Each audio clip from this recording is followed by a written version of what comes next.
मङ्गलं पञ्चपरमेष्टि मङ्गलं तीर्थङ्करं मङ्गलं विश्वजिन्धर्मं मङ्गलं वीरशासनं मङ्गलं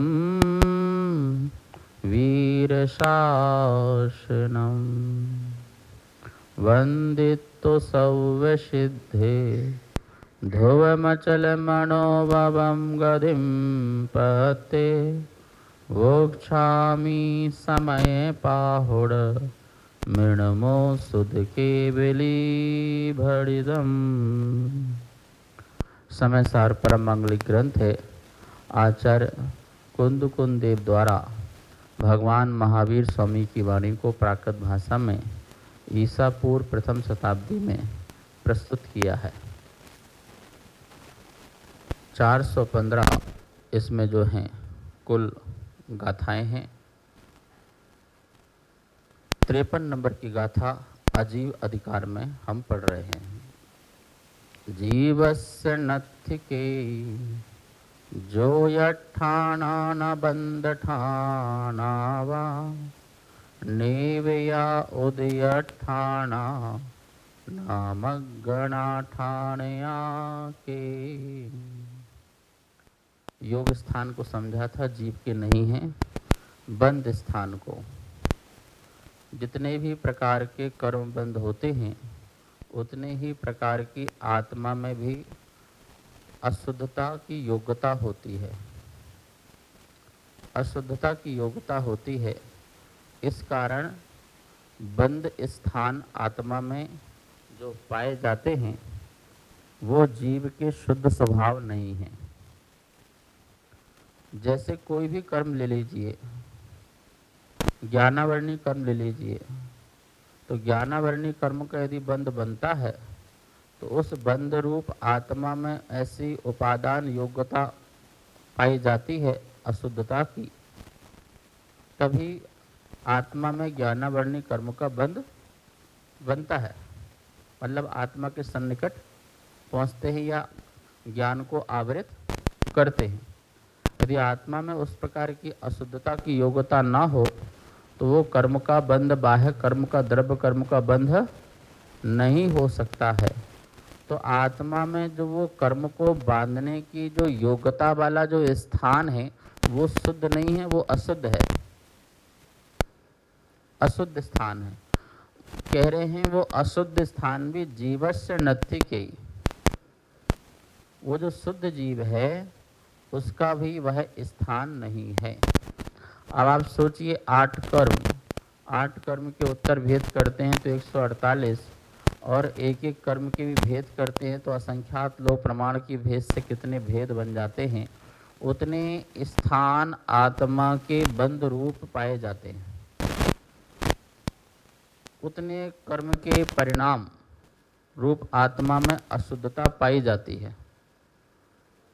लेकिन जो शुद्ध जीव है, जो ज्ञायक जीव है, जो ध्रुव जीव है, ध्रुव ज्ञायक स्वरूपी जीव है, उसमें ऐसे बंद स्थान नहीं पाए जाते हैं।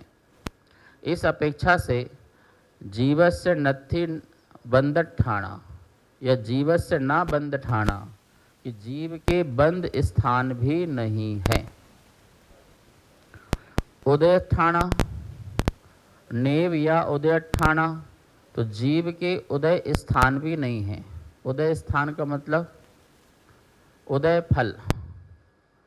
जितने कर्म का बंध बंधा था उतने कर्म जब उदय को प्राप्त होते हैं तो जीव के उतने संक्लेश या विशुद्धि स्थान परिणाम होते हैं। बोले कि वो जो परिणाम स्थान हैं वो भी इस जीव के नहीं है। एक एक कर्म का उदय आने दो। ये जो तत्वार सूत्र में दूसरे अध्याय का जो पहला सूत्र है उसमें आया औदिक भाव। उदय से तो औदिक भाव बना, उदय के भाव को औदिक भाव कहते हैं, और वहाँ पर उसे स्वतत्व भाव कहा गया है। सूत्र में क्या कहा? स्वतत्व भाव, जीव का अपना स्वयं का भाव कहा गया है औदिक भाव को।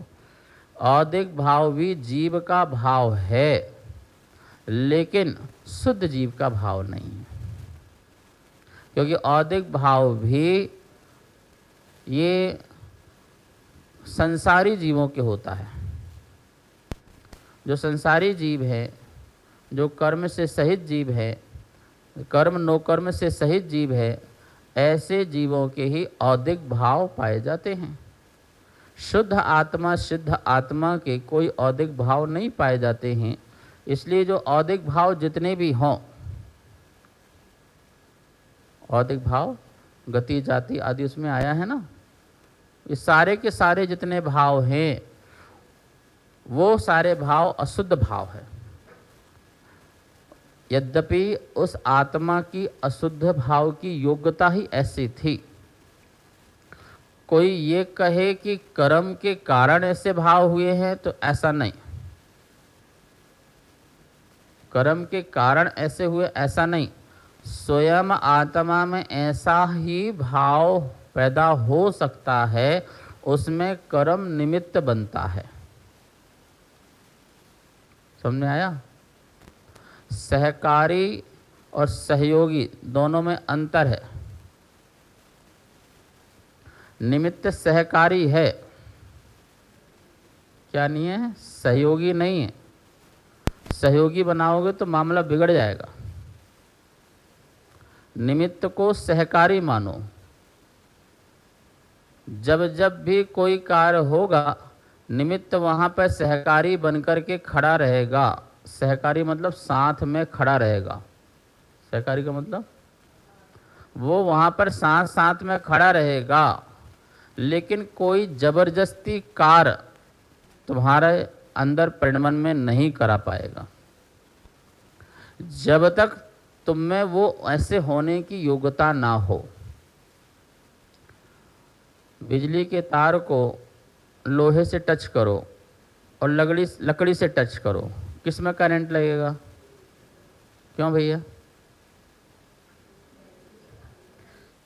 यदि बिजली का तार निमित्त है करंट लगाने में, तो दोनों में लगना चाहिए, लेकिन एक में लग रहा है और एक में अर्थिंग नहीं जा रही है।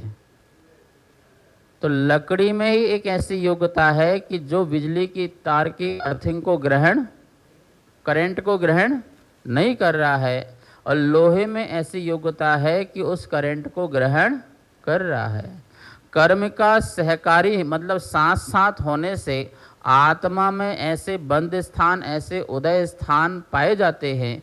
इसलिए जीव में यह भाव अशुद्ध अवस्था की पर्याय को माना जाता है। लेकिन ये भाव जो हैं हमेशा टिके रहेंगे ये जरूरी नहीं है। तार हटा, करंट, ऐसे ही कर्म का अभाव होते ही अशुद्धता दूर हो जाती है, अथवा यूं कहें आत्मा अपने में शुद्धता प्रकट करती है और कर्म क्या हो जाता है? हट जाता है, अलग हो जाता है। जिन जिन लोगों को भी प्रकट परमात्मा प्रकट करना है, उन्हें अपने शुद्ध जीव पर दृष्टि देना चाहिए, ये यहाँ पर समझाया जा रहा है। तो औदिक भाव में दृष्टि मत दे, तो बंद भाव में दृष्टि मत दे। जीव में जितने भी बंद के परिणाम पाए जाते हैं, उन बंद के भाव में दृष्टि मत दे। जीव में जितने भी परिणामों के फलों को भोगने के भाव पाए जाते हैं, उदय फल, उनमें भी तू दृष्टि मत दे। सुख भोगने के भाव, दुख भोगने के भाव, ये सारे आत्मा में पड़े हुए हैं, और ये कर्म के उदय से निमित्त से ऐसे भाव परिणाम आत्मा में हो सकते हैं। लेकिन तुझे इस बात में ध्यान रखना है कि ये उदय भाव जो हैं वो मेरे शुद्ध जीव के नहीं हैं। सुनो भैया, शुभाशुभ से रहित शुद्ध चैतन्य में दृष्टि दोगे तो शुभ परिणाम के समय तुम्हें कुछ शुद्धता की प्रगति की अनुभूति हो, लेकिन तुमने शुभाशुभ शुद्ध चैतन्य पर दृष्टि नहीं दी, मात्र शुभ भाव में दृष्टि दी, तो ये ध्यान रखना वो शुभ भाव भी अशुभ भाव ही है।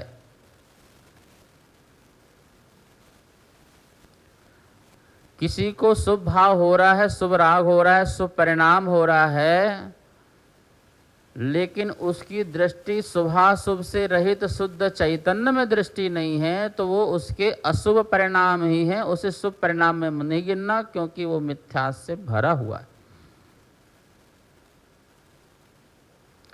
अभव्य मिथ्या दृष्टि जीव को भी मिथ्यात और अनंतानुबंधी का मंद उदय में शुभ परिणाम शुभ कार्य देखे जाते हैं।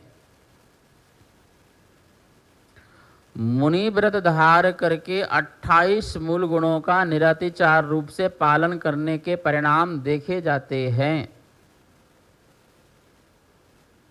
लेकिन वो सारे के सारे परिणाम शुभाशुभ से रहित शुद्ध चैतन्य में दृष्टि न होने के कारण वह शुभ परिणाम भी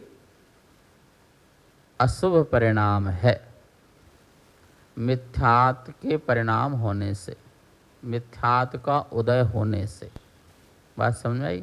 उदय का फल देखो, तो उदय का फल कर्म में नहीं मिल रहा है, उदय का फल किसको मिल रहा है?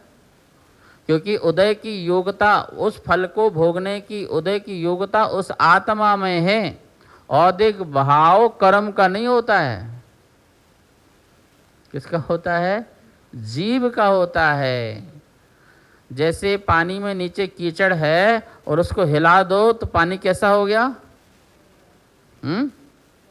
पानी गंदा हो गया। तो पानी जो गंदा हो गया तो वो कीचड़ तो कर्म है, लेकिन पानी तो गंदा हो गया ना। तो जो पानी गंदा हुआ, कोई ये नहीं कह रहा कि कीचड़ गंदा हुआ, कोई ये भी नहीं कह रहा कीचड़ कारण गंदा हुआ। नाम तो क्या बोला जा रहा है? क्योंकि पानी का रंग रूप रस सब गंध सब चेंज हो गया है, उसका रूप, उसका रस, उसका गंध, उसका वर्ण सब कुछ परिवर्तित हो गया है, इसलिए पानी गंदा हो गया है। तो ये पानी का गंदा का परिणाम पानी का है, ना कि कीचड़ का है। कुछ समझ में आया? किसका है? क्योंकि ऐसी औदिक परिणति उस पानी की अपनी है। उस अशुद्ध अवस्था को पानी प्राप्त हुआ है, इसलिए क्या हुआ? पानी गंदा हुआ है। समझ में आया ना? आत्मा भी सहकारी कर्मों के कारण जब द्रव कर्म उदय में आते हैं तो भाव कर्म रूप हो जाती है। भाव कर्म, राग द्वेष मोह जो भाव कर्म हैं, उन भावों को परिणत हो जाती है। किसके निमित्त से? द्रव्य कर्म के निमित्त से। जैसे द्रव्य कर्म का निमित्त बनता है और वैसे ही उसके परिणाम हो जाते। लेकिन द्रव्य कर्म के निमित्त से भाव कर्म हो ही ऐसा जरूरी भी नहीं है।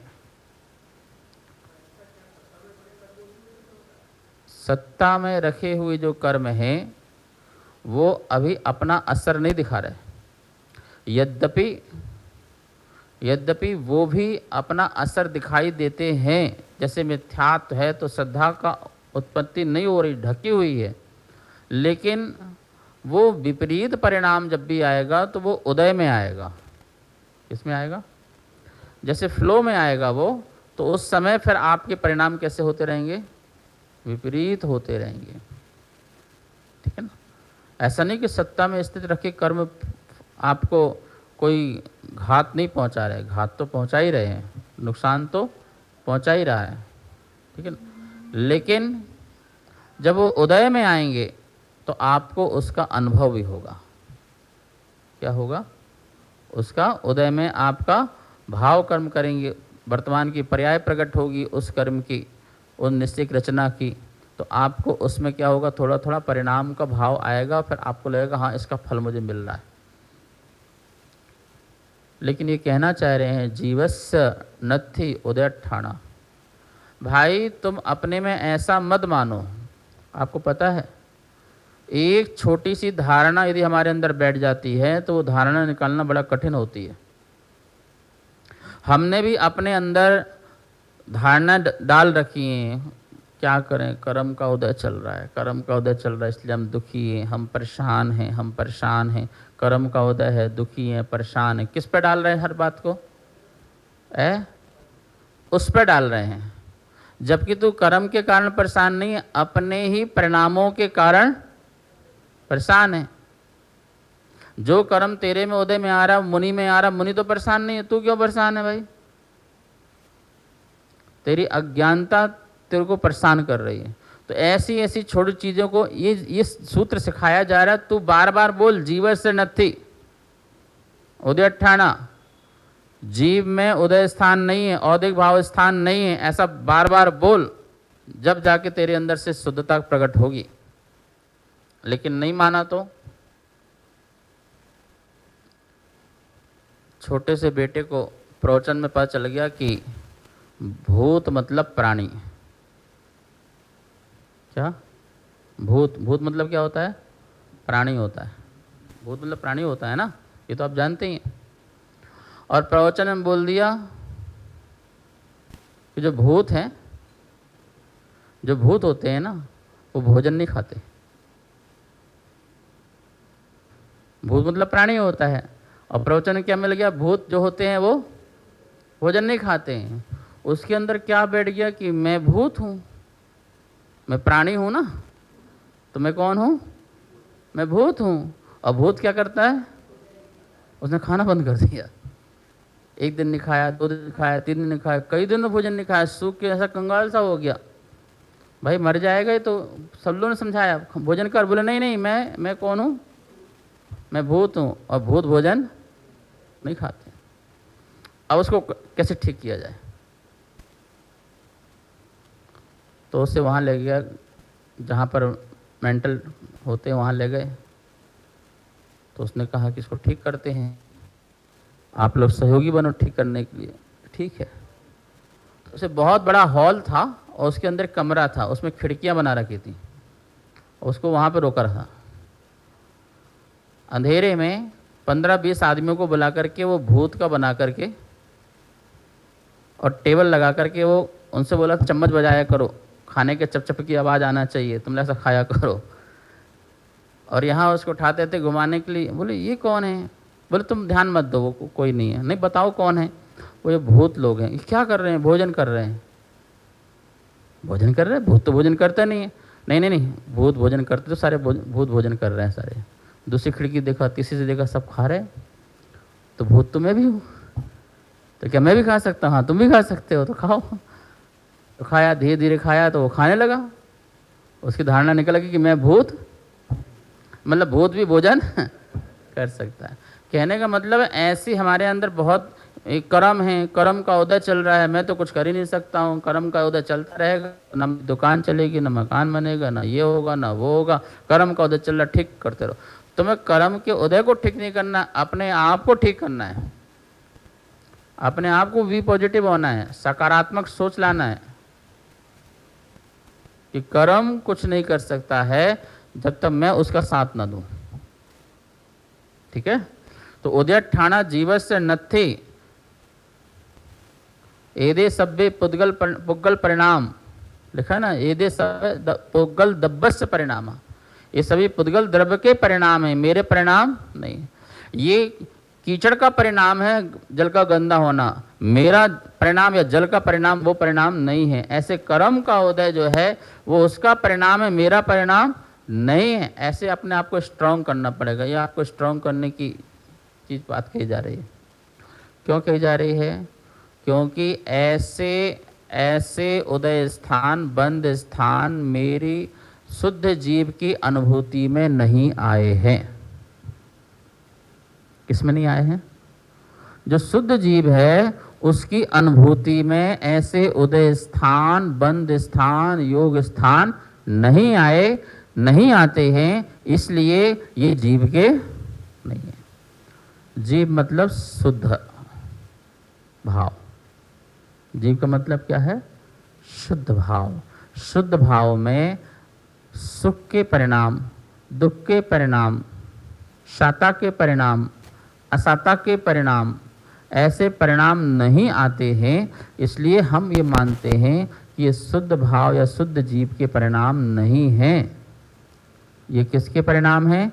ये सब की सब उद्गल के परिणाम हैं। और तुमको तो ये अच्छा भी तो लगता है ना, गलती होती है दूसरों पर आरोप लगाना अच्छा तो लगता है ना, डाल दो ना। महाराज जी इसने कहा था, इसने किया था, उसने किया था, तो ऐसे तुम सारे परिणाम किस पे डाल दो? ये मेरे नहीं है, ये तो ये कार्मिक हैं, कर्मा के हैं, मेरे नहीं है, ऐसा डालो। अब देखो आगे गाथा चलते हैं। नो ठिदी बंदट ठाणा, 54 नंबर की गाथा है।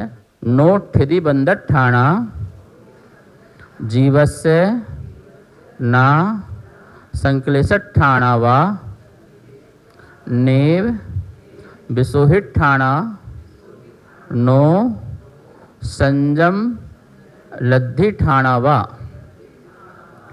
नो ठिदी बंदट ठाणा जीवस्य ना संक्लेश ठाणा वा नेव विसोहित ठाणा नो संजम लद्धि ठाणा वा। 53 नंबर की गाथा में एक शब्द रह गया था, मार्गणा स्थान छूट गया था, पहले उसको समझ लेते हैं। मार्गणा स्थान, पहले मार्गणा किसे कहते हैं? मार्गणा खोज, खोज करना। किसकी खोज करना? दूसरों की। संसार में आविष्कार की खोज करना। किसकी खोज करना? जीव के अंदर क्या क्या है, किस जीव में क्या क्या है, उसकी खोज करना। मैं वर्तमान में कौन सा जीव हूँ और मुझ में क्या क्या है, इसकी खोज करना। इसका नाम क्या है? जैसे पेड़ है तो पेड़ में क्या क्या है, इसकी खोज करना। इसी को तो मार्गणा कहते, गवेषणा कहते। तो यहाँ पर खोज कर रहे हैं, अन्वेषण कर रहे हैं अपनी स्वयं की जीव की। तो मार्गणा मतलब खोज। 14 प्रकार से खोज की जाती है, 14 प्रकार से। गय इंदी से जोगे वेदे कसाय संजन नाणे संयम लद्धि लेश्या भव्यत सम्मत संगी आहारे। गति इंद्री, काय, वेद, ज्ञान, योग, संयम, दर्शन, लेश्या, भव्यत, सम्यक, संगी, आहारक। ये 14 प्रकार से जीव में खोज करना। जैसे अपन ने मनुष्य जीव लिया, तो ये मनुष्य जीव की गति कौन सी है? तो ये मनुष्य गति है। इसमें इंद्री कौन सी है? तो 5 इंद्री। गय इंद्री सु काय, 5 इंद्री मतलब पंचेंद्री जीव है। काय में करें कौन सा काय है? तो औदारिक काय है, तेजस काय है और कार्मण काय है कि नहीं? मनुष्य में 3 काय हैं, औदारिक, तेजस और कार्मण। तेजस कार्मण सबके साथ हैं, पर कहेंगे औदारिक काय। ठीक है। काय के साथ साथ क्या लेना है फिर? योग आ जाओ। तो मन वचन काय तीनों योग हैं। वेद में आ जाइए तो मनुष्य गति में तीनों वेद होते हैं। कोई पुरुष वेदी है, कोई नपुंसक वेदी है, कोई स्त्री वेदी है। तो तीनों वेद उसमें पाए जाते हैं। ज्ञान में पहुंचिए तो ज्ञान सारे हो सकते हैं। 5 ज्ञान और 3 अज्ञान हो सकते हैं। दर्शन में पहुंचेंगे तो सारे के सारे दर्शन हो सकते हैं, 9 प्रकार के दर्शन हैं, सारे दर्शन हो सकते हैं। संयम में पहुंचेंगे तो सारे प्रकार का संयम हो सकता है। लेश्या में पहुंचेंगे तो सारी लेश्याएं हो सकती हैं। संयम, लेश्या, संगी, असंगी नहीं होगा मनुष्य, क्या होगा? संगी होगा, ठीक है ना। लब्ध पर्याप्तक भी होगा तो वो भी संगी होगा, असंगी नहीं होगा। तिरंच में असंगी का भेद है, ठीक है। भव्यत अभव्यत में दोनों हो सकते हैं, भव्य भी हो सकता है और अभव्य भी हो सकता है। और आहारक अनाहारक में दोनों हो सकते हैं, आहारक भी और अनाहारक हो सकते हैं। ये एक जीव में खोज चल रही है, पर ये कह रहे हैं कि ये खोज तुम जो कर रहे हो, ये मार्गण स्थान एदे सब्बे पुग्गल दब्बस्य परिणामा, ये सभी पुद्गल द्रव्य के परिणाम है। मेरे परिणाम, मेरे मतलब शुद्ध जीव के परिणाम नहीं है, क्योंकि हम शुद्ध जीव की खोज कर रहे हैं ना। देखो, शुद्ध जीव ऐसा है, ऐसा है, ऐसा है, एक कथन ये। शुद्ध जीव ऐसा नहीं है, ऐसा नहीं है, ऐसा नहीं है, ये एक कथन। 2 कथन हो गए ना। एक कथन शुद्ध जीव ऐसा है तो अस्ति। शुद्ध जीव ऐसा नहीं है, ऐसा नहीं है, नास्ति। अभी हम जो कथन कर रहे हैं कैसे चल रहे हैं? ऐसा नहीं है, ऐसा नहीं है, ऐसा नहीं है, ऐसा है, वो बात हो चुकी है। अब ऐसा नहीं है तुम ऐसा समझ लो, या तो है समझ लो या ना से समझ लो कोई चीज। दिन में भोजन करना चाहिए, अस्ति हो गया। रात्रि में भोजन नहीं करना चाहिए, क्या हो गया? कुल मिला के बात क्या हुई है कि भोजन कब करना है, बस। तो आप चाहे डायरेक्ट समझ लो, चाहे उसको विलोम करके समझ लो, आप कैसे समझना चाहते हो वो आप देख लीजिए। अनछना पानी नहीं पीना चाहिए, या तो ऐसे ना से समझ लो, या फिर छानकर पाना पीना चाहिए, या ऐसे समझ लो। कार्यक्रम पाठशाला के पुण्यार्जक थे श्री दिगंबर जैन मंदिर, लोधी कॉलोनी, दिल्ली।